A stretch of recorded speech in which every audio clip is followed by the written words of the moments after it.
whenever we arrest anyone in Montgomery County, we work with the district attorney's office, and we have a force multiplier approach where we're so much stronger together.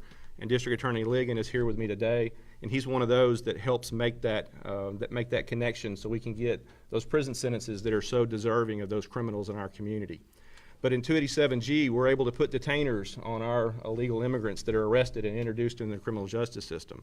So after those local charges are disposed of, then the federal government then finally has their opportunity to do what they're supposed to do and return those illegal immigrants to their country of origin.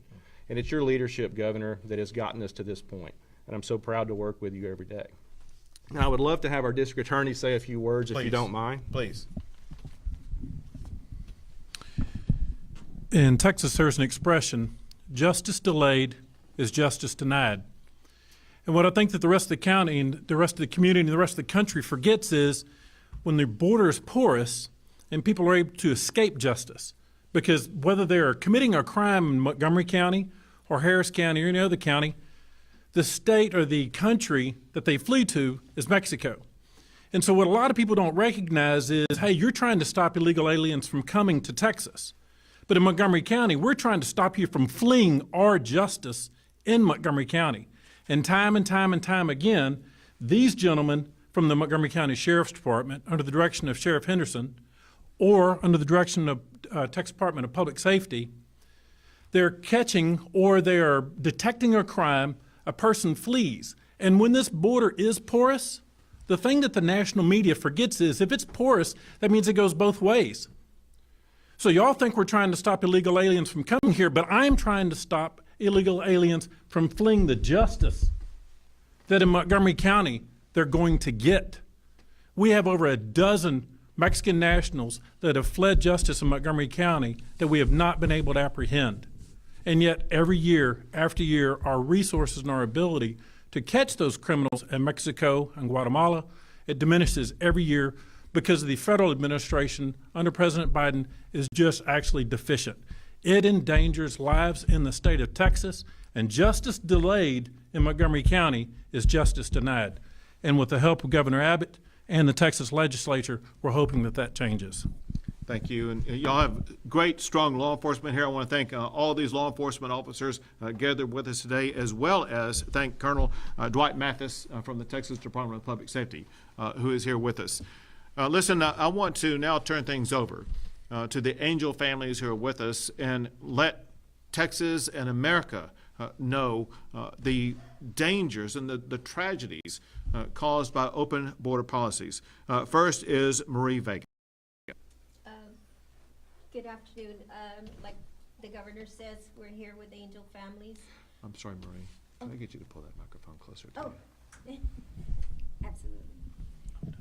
Good afternoon, everyone. Like the governor says, we're here with Angel families. All three of us have, or four of us, and not just us four, but countless families have lost a loved one to illegal alien crime. Our mission right now is to make sure that this doesn't happen to you or other families, you know, because this is traumatic. This lives with you for the rest of your life. Your loved one is not here. Someone that, and from meeting all these families, one thing I've noticed is that every one of our loved ones was a productive individual of the community. These were not kids that were doing wrong. They weren't on the wrong side of the law. These were actually productive human beings, and their lives were robbed by an illegal alien. And this is the reason for us speaking out, because we want our borders secured, we want our immigration laws enforced, and our border wall to go up. Go ahead. If you feel comfortable, you can share the story about what happened. Okay, I'm actually. Show the picture too.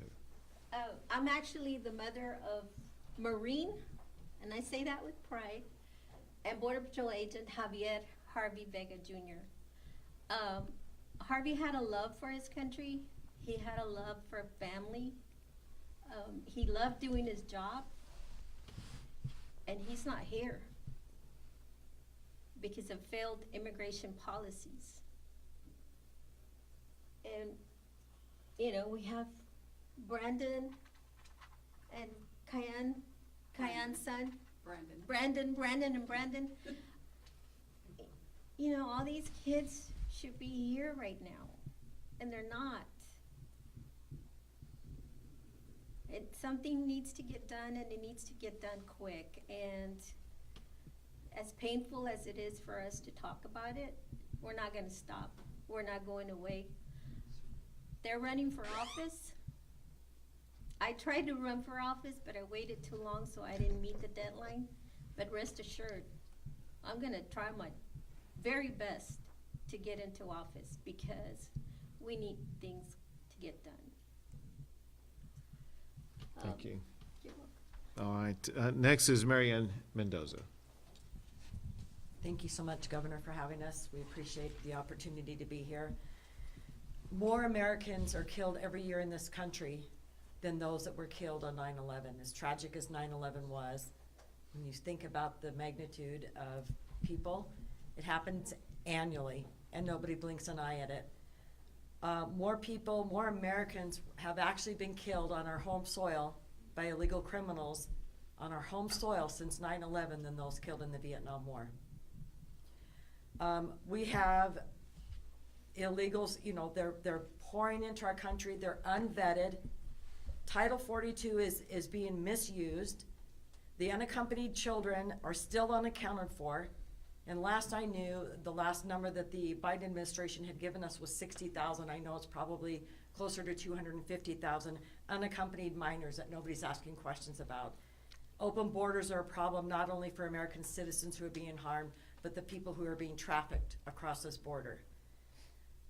Our children are collateral damage to a federal government who cares more about illegal rights than American citizens. And so it's time for states to step up and do what they are constitutionally authorized to do. Protect their states and their citizens when the federal government will not do it.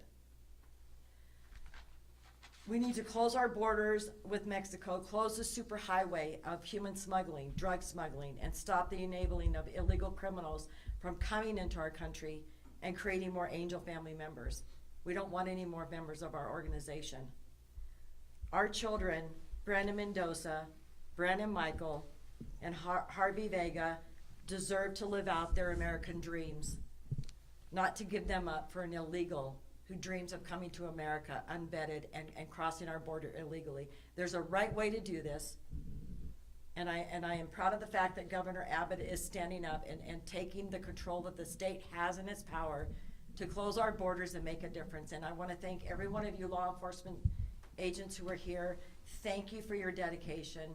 Thank you for what you do for Texas, for our country, for its citizens, and thank you for having us here. Thank you very much. Next we have Ken and Bobby Michael. Hi, Governor Abbott. Thank you so much for having us. My name is Kion Michael. Kion, sorry.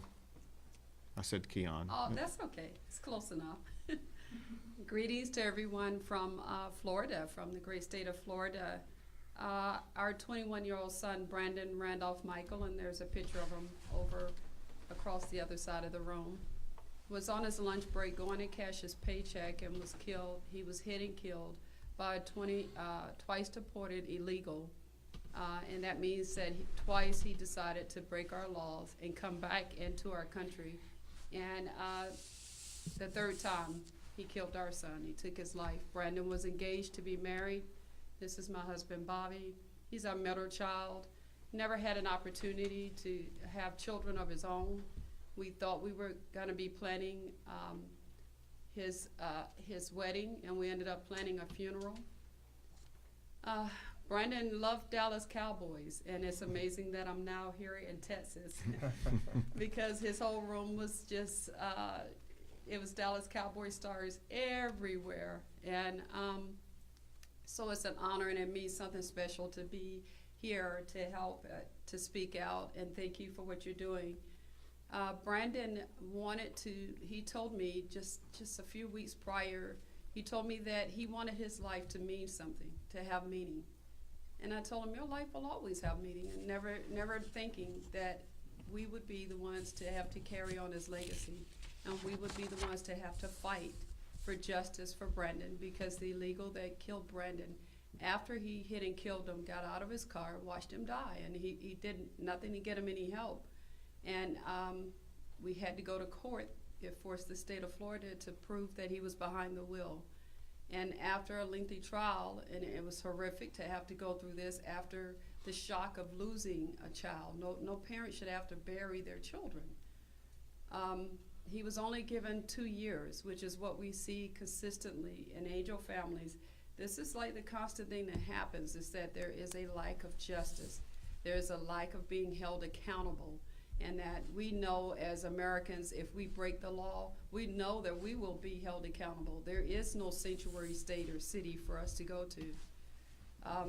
We have been speaking out and working with our governor in Florida to help push laws to so that other parents don't go through this, such as the 287G program, such as the ban on sanctuary cities, not knowing that we would have a president that ignores the Constitution, will not uphold the Constitution.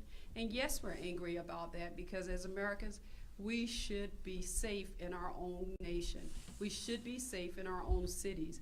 Your children deserve to be safe. When these wonderful officers go home and you leave home to put on that uniform and come and keep us safe, you expect to go home, and we want you all to be able to go home to your families. And under the current administration, he is violating our Constitution, he's violating our federal laws, and so now we all become statesmen. We all have to stand up, and we all have to rise up and say, this is enough, and we will not stand for this to continue on. And I thank you, Governor Abbott, for what you're doing. It will not bring our children back. Harvey will never come back to us. Your Brandon will never come back to us. Our Brandon will never come back. But if this will prevent another family, and unfortunately we're enlarging. In the state of Florida, not long ago, we had someone from Honduras, an illegal from Honduras, who claimed to be an unaccompanied minor, and he killed someone in our city that I'm from, in Jacksonville. He stabbed him to death, and it turns out he was 24 years old. We just had another young man that was killed maybe a couple of months ago, and he was in his 20s by an illegal in a car wreck. It goes on and on and on, and it's happening entirely too much. We know the fentanyl that's coming through the borders is now one of the highest, if not the highest, killer among 18 to 24-year-olds. And it's not overdosing, it is poison, as Virginia said not long ago. And so we thank you for what you're doing. We know what's happening in Jacksonville. We know how it is impacting Florida, because it's not just impacting here in Texas, because you can only do so much with the borders being open. But without stopping them at the border, or being able to stop them at the border, because the Biden administration is not doing anything to help you, Governor Abbott, it's affecting every state. Every state has become a border state. Mm-hmm. And that's the reality. And we have to come together, and we have to know that it is time for us to do as much as we can. I know Marianne and I are running for office in our own states, because we've got laws that we have to pass. And thank you for having us, and I will pass it on. Thank you, Governor Abbott, for this opportunity to speak briefly. My wife pretty much said it all. I just wanted to say, after spending 20 years in the United States Navy, I feel that our federal government let us down. Our borders are wide open, and it's a responsibility of our sitting president to make sure that citizens of the United States of America are safe. So thank you for what you're doing, and I'm just praying that all 50 states, the governors that's responsible of each state, come together and work to try to get this resolved. Thank you.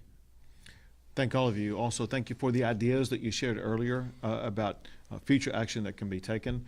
It's ideas like yours that will lead to even more changes to make sure that we avoid something that should never happen. There are lives lost because of open border policies. We share a common conviction to make sure that we will do everything possible to close those borders, to secure those borders, to make sure other lives will not be lost. We'll take a few questions. Governor, I'm sure you've seen some of the surveys. There was one by the Cato Institute that found that the criminal conviction rate of people here in Texas illegally was, they said, 45% below that of native-born Americans.